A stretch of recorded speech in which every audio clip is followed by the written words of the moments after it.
എന്താന്ന് പറയുന്നത് നിങ്ങൾ എന്നെ കൊണ്ട് വല്ലപ്പ ഇന്നേരം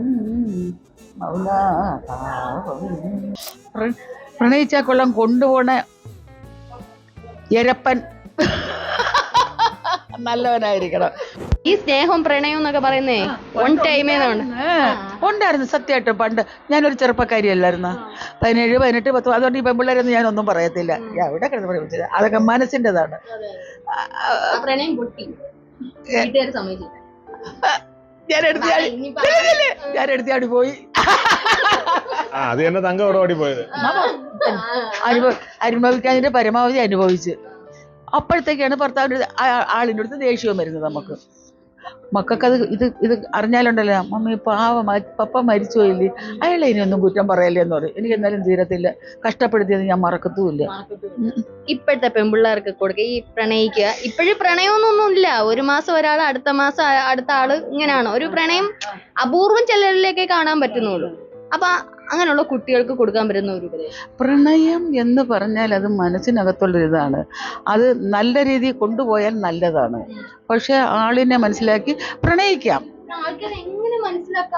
അതാണ് ഞാൻ ആലോചിക്കുന്നത്. പ്രണയിക്കാം, അത് കാലഘട്ടത്തിനനുസരിച്ചുള്ള മാറ്റം. അത് പണ്ടും ഉള്ളത് തന്നെ. പ്രേമം എന്ന് പറയുന്നത്, പ്രണയം എന്ന് പറയുന്നത് പണ്ടേ ഉള്ളതാണ്. അല്ലെങ്കിൽ ഞാൻ 80 വയസ്സ് കഴിഞ്ഞാൽ ഞാൻ അന്ന് പ്രണയിക്കണോ എന്ന് ആലോചിച്ച് നോക്കി. അപ്പം അതൊക്കെ ഉള്ളതാണ്. പ്രണയിച്ചാൽ കൊള്ളാം കൊണ്ടുപോണ എരപ്പൻ നല്ലവനായിരിക്കണം. ഞാൻ ഇവിടെയൊക്കെ ഉണ്ട് അങ്ങനെ. നമ്മുടെ അതാരാടാ, നീ സ്നേഹിക്കുന്ന പെണ്ണല്ലേ. പക്ഷെ ഒരു കാര്യമുണ്ട്, പെണ്ണിനെ കൊണ്ട് വിഷമിപ്പിച്ച അന്തസ്സായിട്ട് നോക്കാനുണ്ടെങ്കിൽ മാത്രമേ കൊണ്ടുപോകാവൂ എന്ന് ഞാൻ ഉപദേശം കൊടുക്കും. അപ്പൊ ആണുങ്ങളിലാണത്, പെണ്ണുങ്ങളിലല്ല. ഈ തൊഴിലേക്ക് ഇതൊരു ജീവിത മാർഗമാണല്ലോ. ഇതിലേക്ക് വരുന്ന പെൺകുട്ടികളുടെ അമ്മ എപ്പോഴും പറയുന്ന സാധനം ഉണ്ടല്ലോ, അല്ല അമ്മ പറയുന്ന സാധനം ഉണ്ടല്ലേ, അമ്മ ഒരു നല്ലതാണ് പറയാൻ. വരുന്ന തലമുറയോട് പറയാം, നിങ്ങള് നന്നായിട്ട് പഠിക്കണം. അഭിനയം നല്ലതാണ്. അഭിനയം അസുഖം, ഈ തലയ്ക്കകത്തുള്ള സകല അസുഖങ്ങൾ ഒരുവിധം മാറി. ഞാൻ അങ്ങനെ പിടിച്ചിരുന്നു. അങ്ങനെയാണ്. എത്ര അസുഖം വന്നാലും എനിക്ക് പെട്ടെന്ന് അതിലോട്ട് ശരിക്കും ഇങ്ങോട്ട് ആയിക്കഴിഞ്ഞാൽ എനിക്ക് അസുഖങ്ങൾ മാറിക്കിട്ട് കുറയും. പക്ഷേ പഠിത്തം, സ്ഥായിയായ ഒരു ജോലി നിർബന്ധമുള്ള സകലയിടത്തും പറയും.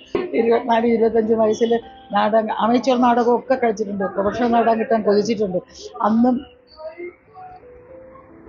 അത് അങ്ങനെ അഭിനയിക്കാൻ അത് ഇന്നത്തേക്കാൾ അറിയാമായിരുന്നു. എന്താന്ന് പറയുന്നത് നിങ്ങൾ എന്നെ കൊണ്ട് ആ പ്രായത്തിൽ എനിക്ക് അങ്ങനെ അഭിനയിക്കാൻ അറിയാം. അതെൻ്റെ ഒരു ഭയങ്കര ഇതാണ്. അത് എന്നെ കാര്യം, നീ നിന്റെ കാര്യം നോക്കി അങ്ങനെയൊക്കെ പറയാൻ എനിക്ക് അന്നേ അറിയാമായിരുന്നു. ഇപ്പോഴും എനിക്കതാണ് ഇഷ്ടം. അത് ഒട്ടും ആർട്ടിഫിഷ്യലൊന്നും എനിക്ക് ഇഷ്ടമല്ല. ചെറുപ്പമൊക്കെ ഞാൻ ഇങ്ങനെ വന്നാ ചിലരൊക്കെ കാണുമ്പോൾ എനിക്ക് തോന്നിയിട്ടുണ്ട്.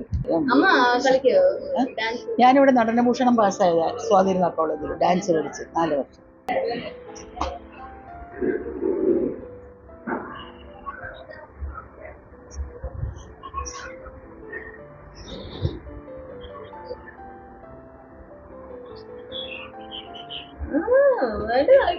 അടിപൊളി.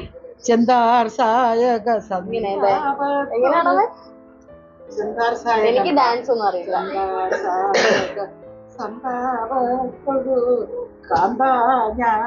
കാന്ത എങ്ങനെയാണ് വരുന്നല്ലേ? അടുത്ത് വല്ലപ്പ ഇന്നേരം മൗനാഭാവം എന്തപരാധം തെറ്റ് ചെയ്തു ഞാൻ. അത് പാടിക്കൊണ്ട് ഒത്തിരി പഠിപ്പിച്ച്. ഞാനായിരുന്നു പണ്ടത്തെ ഡാൻസ് എപ്പോഴും അങ്ങനെ പഠിച്ചപ്പോ എളുപ്പമുണ്ടല്ലോ എന്നൊരു നല്ല വ്യാപാട് കിട്ടും. ത്രൂ ഔട്ട് അഭിനയിക്കണ്ട, സുഖം, റെസ്റ്റ് എടുക്കാം. രാജേഷേട്ടാ കേക്കണ്ട, കട്ടിലുണ്ട്, സൂഹിക്കാം, ശമ്പളം കിട്ടും. നല്ല ഡയറക്ടർ പൊന്നു പോലെ നോക്കും. ചെന്നിട്ട് അയ്യോ തീർന്ന് എൻ്റെ ജീവിതം അറിയാം. ഞാൻ പറയാൻ പിടിക്കുന്നു, എൻ്റെ ജീവിതം അറിയാമല്ലോ. വർഷങ്ങളായിട്ട് ഞാനിങ്ങനെ കിടന്ന് എൻ്റെ സ്വപ്നമാണ് ഒരു 3 സെൻറ്റ് സ്ഥലം. മക്കളെ എനിക്ക് വർക്ക് കൂടുതൽ മക്കളെ ചാനലിൽ പറ. അപ്പം അത് നേരത്തെ അങ്ങ് പറഞ്ഞാൽ മതി, തരാമല്ലോ. ശരി, എനിക്ക് ഇപ്പം 10 ദിവസം 10 ദിവസവും തരും. അത് പറയാതിരിക്കുന്നത്